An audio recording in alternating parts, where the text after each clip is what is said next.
Hi, and thanks so much for joining me. Today we are featuring this brand new Gucci palette. If you'd like to see that, please keep watching. Welcome back to those of you who are regular viewers, and a special welcome to those of you who are just joining us. If you've never been here before, I focus on luxury beauty, Chanel, Chantecaille, Clé de Peau, Dior, Gucci. Those are among some of the brands that I feature here, and I'm really trying to get these newer releases quite quickly so I can introduce you to them in case you're interested. So today we'll be taking a tour of this, we'll swatch everything, maybe look for some comparisons because I have quite a few palettes, and then of course demo everything. And finally, pros and cons for getting this palette or not getting this palette. So let's go ahead and get started. Just arrived on the doorstep and I paid for, I think I paid for overnight shipping. So we're gonna go ahead and open this up. Before we open it though, on the back it shows the kind of the map of the shades, and it says 01, so that makes me wonder if there will be other palettes in the future. So when you open it up, there's this velvet cover on the palette. Ooh, and it's actually still quite warm from the ride it's had, but it's beautiful and there's a nice weight to this. So it does feel quite luxurious in its weight, and then the finish looks really beautiful as well. It says to embrace your individuality. It's a luxurious, soft textured shadow palette delivering high color from the first stroke. And here's the back. It looks like they've thought about the details. There are even little feet right here on the corners for the palette to sit on. So that way it's not resting on the entire surface. So it says there are 12 shades. Let's go ahead and open it up. And there's a plastic covering to protect the shadows. And you can see it does remove, so I'll tell you about that in a moment. It says it offers 12 shades in various finishes including satin, matte, and metallic. The highly pigmented colors are both easy to apply and blend. Encased with a gold-trimmed black palette with a vintage-inspired floral design, the shadows are symbolic of love, sympathy, joy, and happiness, just like the flowers they are named after. It says, thanks to a removable tray, the palette becomes a keepsake in itself and can be used as a new object of beauty, such as a jewelry box. So this does come out like this. It has a beautiful mirror inside as well. There are 7 matte shades, 3 metallic shades, and 2 satin shades. This is a matte, metallic, metallic, matte, matte, matte, matte, metallic, matte, matte, satin, satin. So let's go ahead and swatch these. As you can see, I've swatched these in the order that they appear in the palette, and I have to say they were quite consistent in their creaminess, and they seem like they're going to adhere really well, except for this one. This one was quite powdery compared to the rest of them, and I'll actually show you the palette. You'll see that there's a little bit of kind of residue around the corners of that actual pan, but these were really impressive, especially this shade right here and these satin shades. But the mattes are also quite creamy and nothing really chalky about them from the swatches. This is the one I mentioned is a little bit more powdery compared to the others, and you can see there's a bit more residue here compared to the other pans in this palette. Otherwise though, everything swatched really evenly. So of course these remind me of some other shades, and I'll show you some of the palettes we'll compare it to. And as you can see, I have many palettes that I can compare this with for dupes. So for instance, this Desert Haze palette reminded me of the Center Quad. So we're gonna take a look at that, and anything else that might look like a dupe in case you're interested in just a few of these colors, then we can find out if you either have them or if you don't, if this palette will kind of make up for some things you may have missed along the way. So make sure to stay till the end so we can swatch some side by side.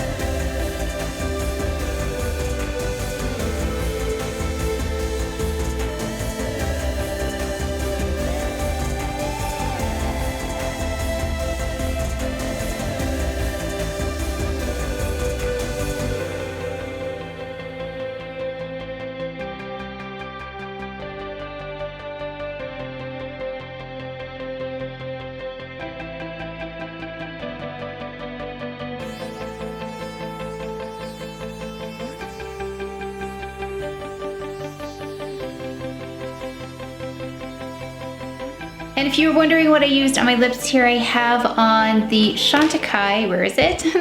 I have the Chantecaille lip definer in Natural. That's a perfect shade for me. And then I used the Lip Chic in Lantana, one of their fall collection shades. So if we need to change the lip, I just wanted to go with something neutral for now, something that wasn't gonna compete with anything.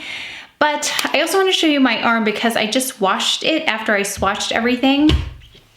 And you can see the color still remained. I used soap, just hand soap, but it's supposed to have a 9-hour wear. So that shows that it has some pretty good staying power, not all of the shades, but some of them. So I thought that was interesting because it did talk about long wear. Now I have to say the weight of this is quite substantial. So it does feel very luxury.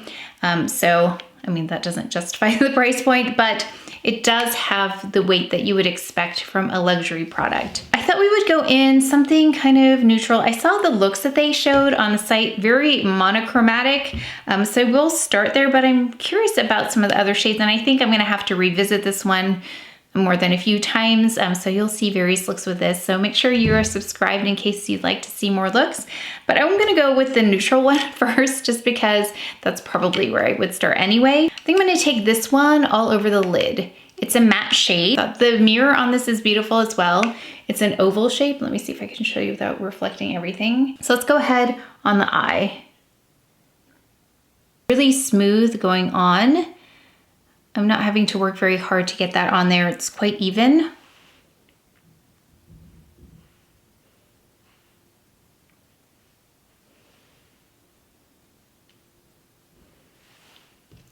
Great one and done right there. It says the matte shades glide on smoothly for a flawless and densely pigmented finish. So that was very smooth. Of course, this brush helps a bit. It's the Chantecaille Shade and Sweet brush, but we're gonna go in with this deeper shade. So that's gonna tell me really how easy these are to work with, because I shouldn't have to work very hard to get this in the crease to blend.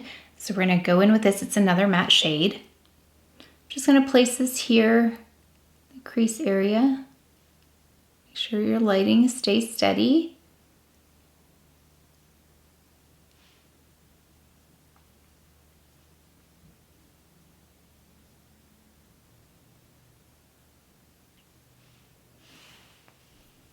Okay, that was really easy to apply.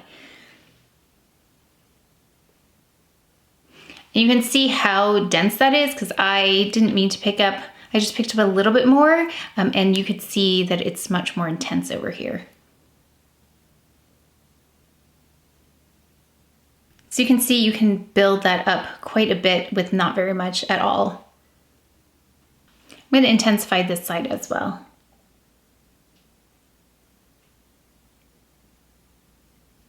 Okay, I'm going to go ahead in with the darkest brown shade here.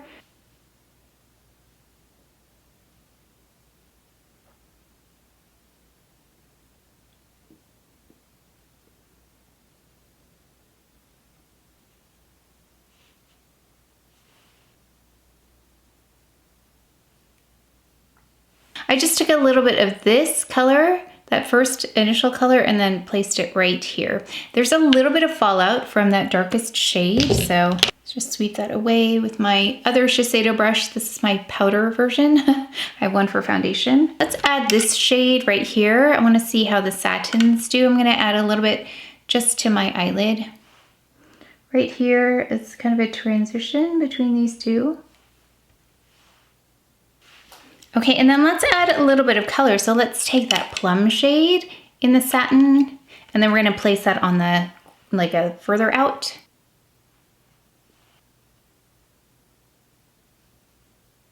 Just kind of want to see what these can do. So it says here, the two satin shades, which I just applied, transform into an ultra thin and colored film when applied to the eyelids and deliver a sophisticated silky effect with a satin finish. I'm really curious about the blue shade, so we're gonna put that on because I wanna see what that looks like. We're gonna put it underneath just a little bit and see, just because I'm curious.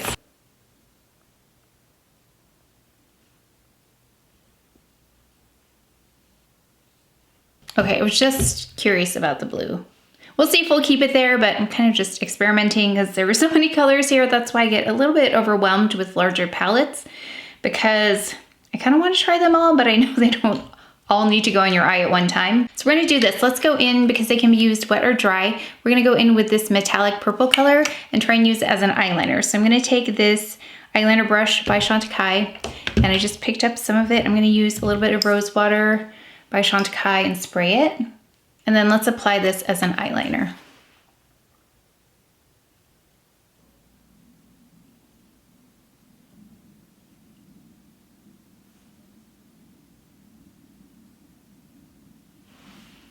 It does make an eyeliner not as easily as something, say, like Luminescent Eye Shades by Chantecaille, which I recently tried. That one really converted nicely into an eyeliner pretty quickly. This one's taking a little bit more work, but it's pretty.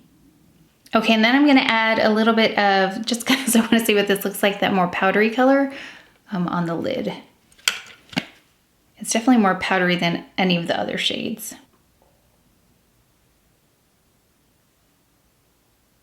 It's definitely more holographic, more multi-dimensional.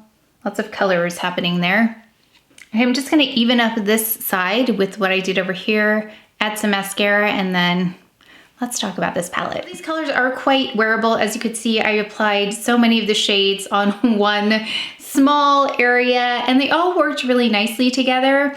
And I just wanted to show you as many as I possibly could. This is probably not how I would wear everything, but the mattes performed really well. They did glide on very nicely. So did the satins and the metallics. Again, everything except for this. I just used this one metallic one though as an eyeliner. Was not as easy as, say, other products that I've used when you convert them to eyeliners.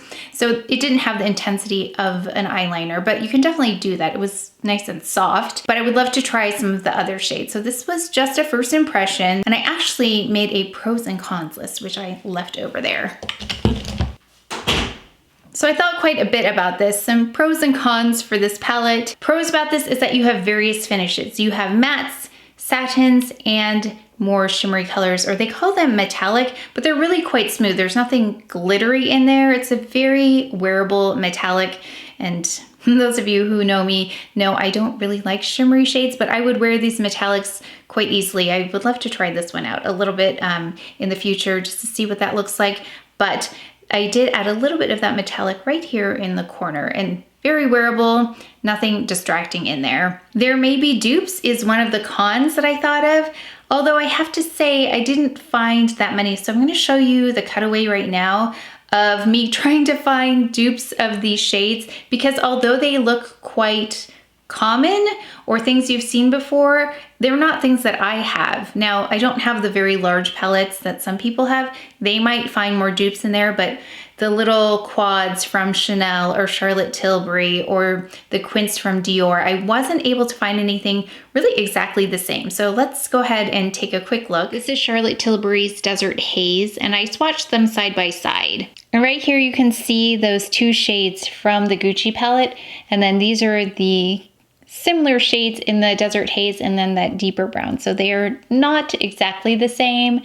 The tones are different here as well as here, but they look similar, but I wouldn't call them dupes. And this shade here reminded me of this shade in the Vintage Vamp palette by Charlotte Tilbury. This is the Gucci next to the Charlotte Tilbury. So similar, not the same though.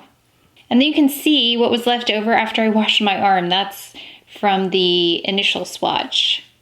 And then any other shades like that blue shade I don't have. The closest thing I have is this one in a YSL palette. This is the closest blue that I have, but they are not the same. This one's a bit deeper. I tried to find a purple shade like that. I have lots of purples, but nothing quite like this. And then this shade, I don't have anything like this. I actually don't have anything like those shades either. This kind of reminded me of Tissé Rivoli, but not exactly the same. It also reminded me a bit of New Look, but as you can see, the tones are different as well. And then this silvery metallic color reminds me a little bit of another Charlotte Tilbury palette. This is a Rock Chick, and you can see the tones are different here. There's a little bit more green in this Gucci palette.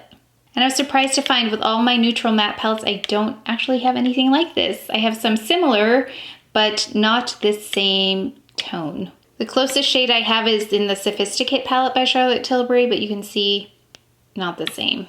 So I hope that showed you that I really tried to find things that looked similar, and it was difficult. So there were things that looked like they might be dupes, but they weren't because the tone was different. They just weren't similar enough. So if you're looking for dupes, I wasn't able to find them as easily as I thought I would be able to find dupes. A pro is that it is pretty. However, is it worth the price? So if you do consider this as like 3 quads, 1, 2, 3, that's kind of how I saw them when I looked at this palette. They would cost around $50 each. So if you're used to Chanel palettes, you're kind of in the same range as that. So it depends on what you're used to spending. It is quite a bit for a palette though. It's a little bit of sticker shock for me, and I'm used to buying luxury products. So it was definitely up there in terms of other things I purchased. But when you consider there are this many shades in there, that's also something to think about. A pro is that these shades are very wearable, like I said. The only one that really sticks out is like maybe not wearable is that blue. So if you look at like this, they are really quite wearable shades. So you have that going for it. You have that they are wearable, but also they're not that unique. Even though I couldn't find dupes, I don't think they're super, super unique colors, but that can also be a pro because that means you'll wear them more if they are wearable shades like this. A pro is that it's a large palette in that it has lots of shades, but that's also a con if you are like me and you like just quads. I typically don't purchase large palettes because I get overwhelmed with the shades in there. So that's something to think about if you are not a large palette person. That's definitely something to consider. You may not use this as much as you use other palettes. A pro is that what a beautiful gift this would be for a makeup lover. Very luxurious, very high quality. It can also be turned into something else, like they said, a jewelry case or something like that, because this comes out of the palette, but I'm just curious about this casing in here. It looks like it remains in there, this in here. So I guess you could put things like necklaces and bracelets in there, maybe something kind of small, maybe small earrings would fit in there, but it is definitely a keepsake if you want to use that for small jewelry. I don't know if that was helpful or not helpful for you, but that was my thought process as I was looking at this. Would this be something I would have purchased if I didn't have a channel? Probably just out of curiosity. It will be interesting to see how much I use this though. In terms of wear time, I can't speak to that because I literally just opened this and I'm going to have to play with this. But if there's any indication of these swatches that I showed you on my arm after washing my arm, still being there using soap, that tells me these are going to stay in place quite a while. Now, I don't know about every shade because not every shade stained my skin or left color in my skin as much as some of the other shades did. But let me know if you're interested in this palette. I'm really curious to see who wants to purchase this or who's like, no, I don't want to purchase that. I'd really love to know. But I will be doing other looks with this throughout the month, so make sure to stay tuned in case you're interested. But that is it for today's video, so please take care of each other. Stay well if you enjoyed this video. If you learned something, please give it a thumbs up, subscribe, and I will see you next time.